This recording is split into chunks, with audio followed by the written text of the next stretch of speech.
嗨，你吃過酸湯火鍋嗎？這裡有超級嫩的黃牛肉，非常香的貢菜丸子，打卡貴州特色的洋芋粑粑，以及這個酸湯火鍋的絕配黃辣丁。嗨，今天來上海的巨鹿路吃貴州酸湯火鍋，木姜子的酸湯火鍋據說很火，點個蔬菜暢吃，再來個酸湯，正常辣正常酸的，再一個菜丸子。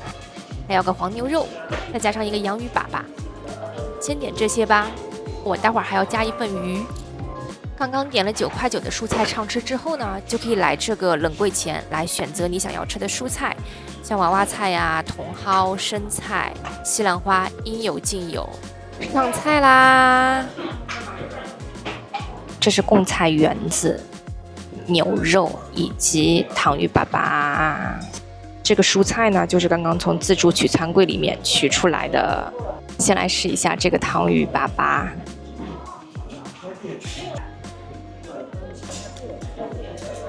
首先它是鹹味的，其次它裡面是非常濃郁的油脂味。它裡面這個餡的味道有點像是土豆泥加了芝士，沾了一點辣椒粉之後，我覺得味道變得更濃郁了。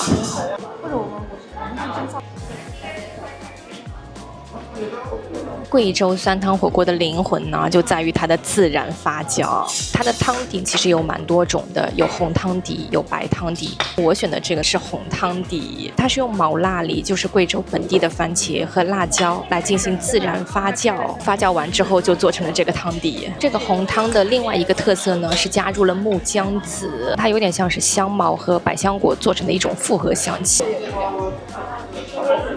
是酸辣味的，但是不是特別的辣。我不是很能吃辣，但是這個味道我覺得是能接受的。它這個酸有點果酸的那種複合酸，就跟米醋的酸還不太一樣。個人覺得是一種很新奇的體驗。吃正餐啦，來下點肉，貢菜丸子、牛肉一個都不能少。再把這個鍋底放到他們店家自制的蘸料裡面去，這應該也是貴州特色了。牛肉先熟了。它這個牛肉好嫩哦，我覺得如果單單從湯裡面撈出來直接吃的話，味道還是有點淡的。沾一下料，看看味道怎麼樣。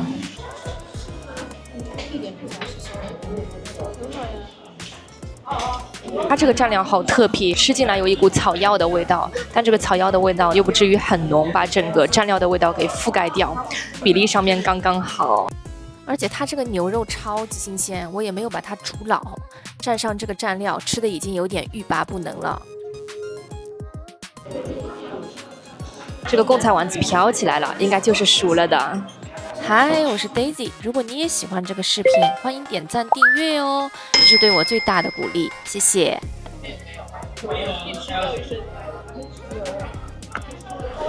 它丸子裡的肉好香哦，應該是現做的。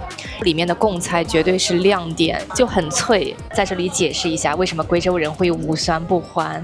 這個其實和歷史和環境都有關係。貴州自古是不產鹽的，它又是在山區裡面，如果要把鹽運到山區裡面的話，就會特別崎嶇，而且價格會很貴。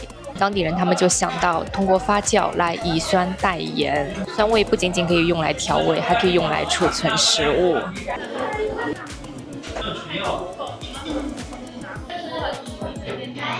不知道你們會不會有這種感受，就是冬天坐在火鍋旁邊，看着它咕嚕咕嚕冒泡，會有一種很幸福、很溫暖的感覺。再來下點蔬菜，多多少少都來一點。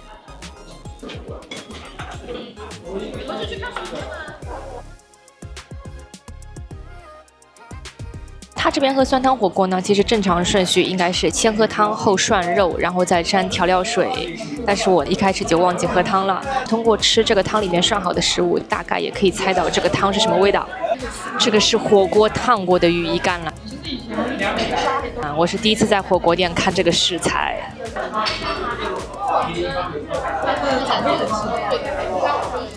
火鍋燙過的羽衣甘藍，它在口感上比青菜更薄，但是感覺比青菜更難咬開來。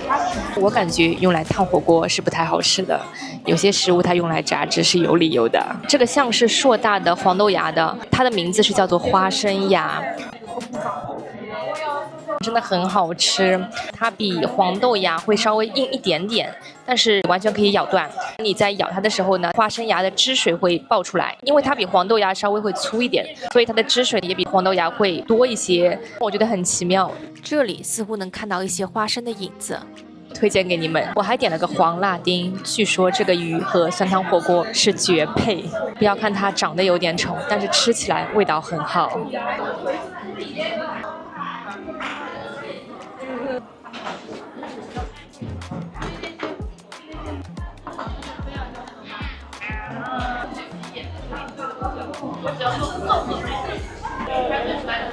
它這個魚肉刺比較少，嫩確實是嫩，但是我感覺把它涮到火鍋裡面的話，會稍微有一點點腥。如果沾上那個蘸料，就感覺味道剛剛好。我又去自助區拿了一籃子蔬菜。這個酸湯鍋底用來燙蔬菜，真的很好吃。